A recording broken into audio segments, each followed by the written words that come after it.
The council was going as smoothly, but as boring as ever.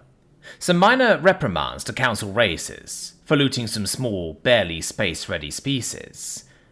The economic reports and the adjustments in intergalactic law that needed to be made to keep everything stable.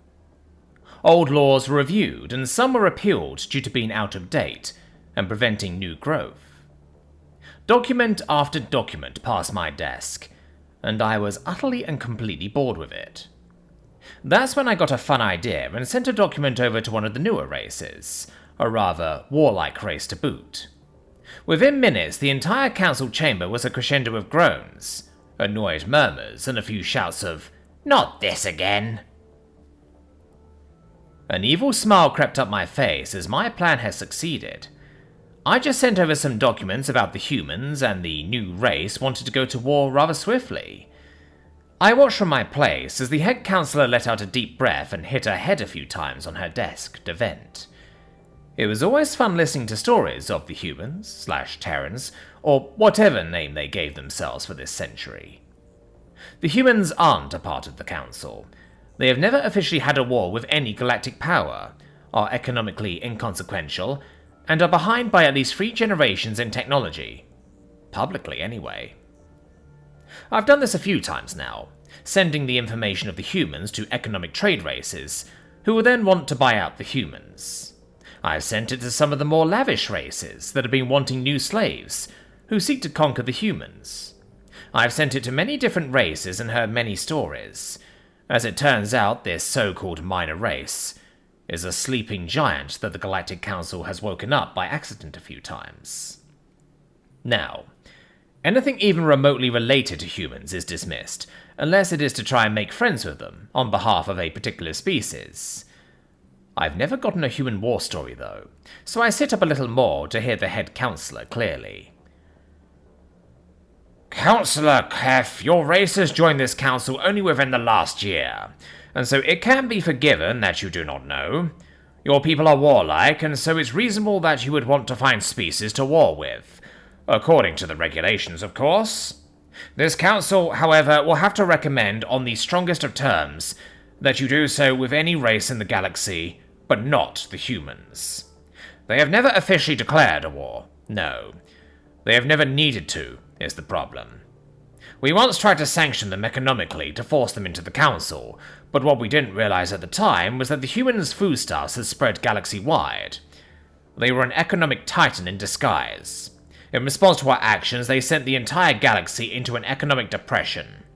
A full 30% of the galaxy's population starved in those decades, until we gave in to human demands. But you seek war, so I will tell you why that is a bad idea. No, the worst idea you can imagine. Let me tell you about the time the humans used kindness as their weapon. We once had a member species, the Harlem. They were a species that sought to pacify and bring peace to the entire galaxy. They were the species who found the humans, in fact, and when they saw the wars and other conditions on Earth, they were horrified and appalled.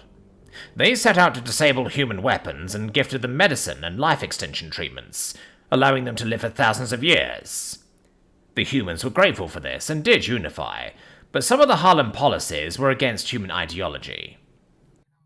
The Harlem wanted to control the human population, keeping it no larger than 100 billion at any given time. There was no malevolence here. It was a measure to ensure quality of life for every living human.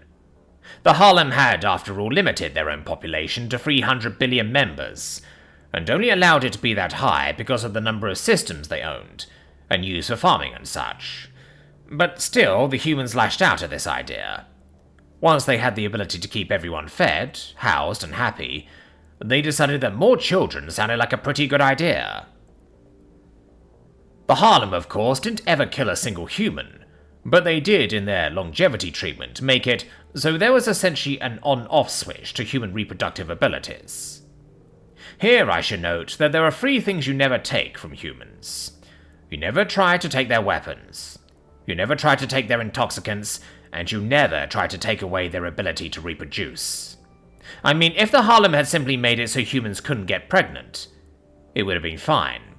But they altogether decided to essentially turn off the human reproductive organs.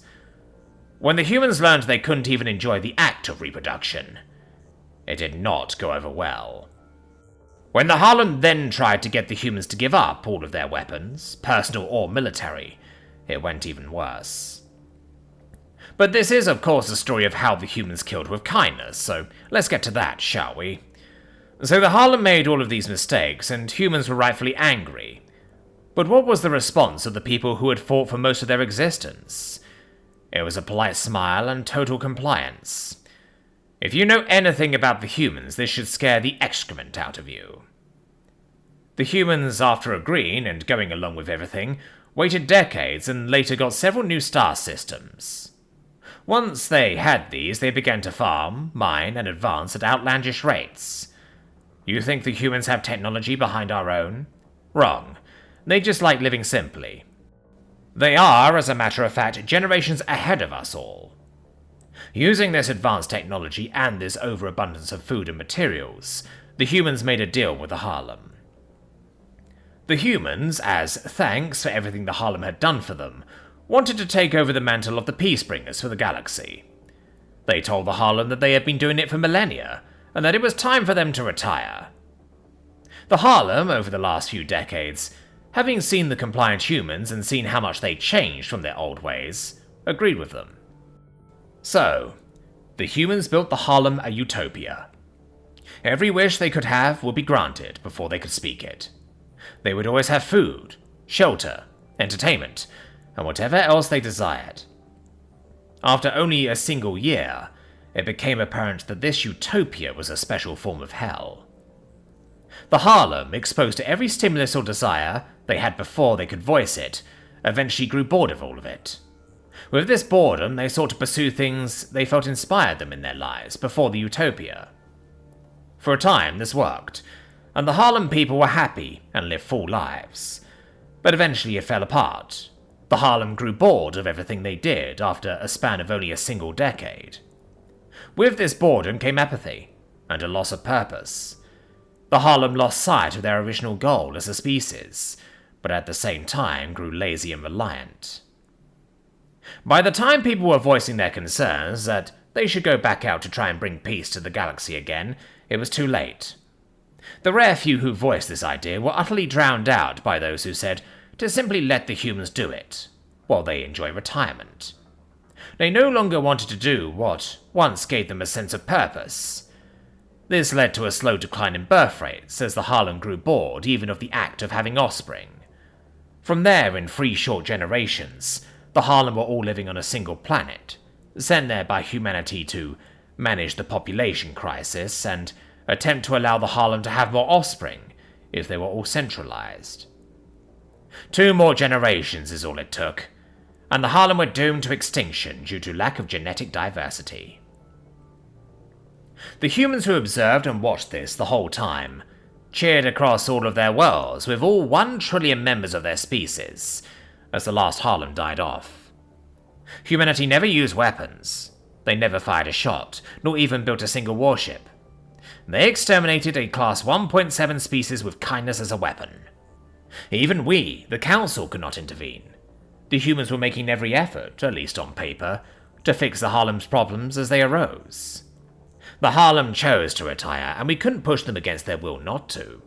It was a species-wide choice, after all. There was no aggression to intervene in, no crisis that the humans weren't already handling, and no way the Council could help or stop any of this. So, Councillor Kef, if the humans can do all of that and not fire a single shot, using only kindness as a weapon, what do you think they could do with their weapons?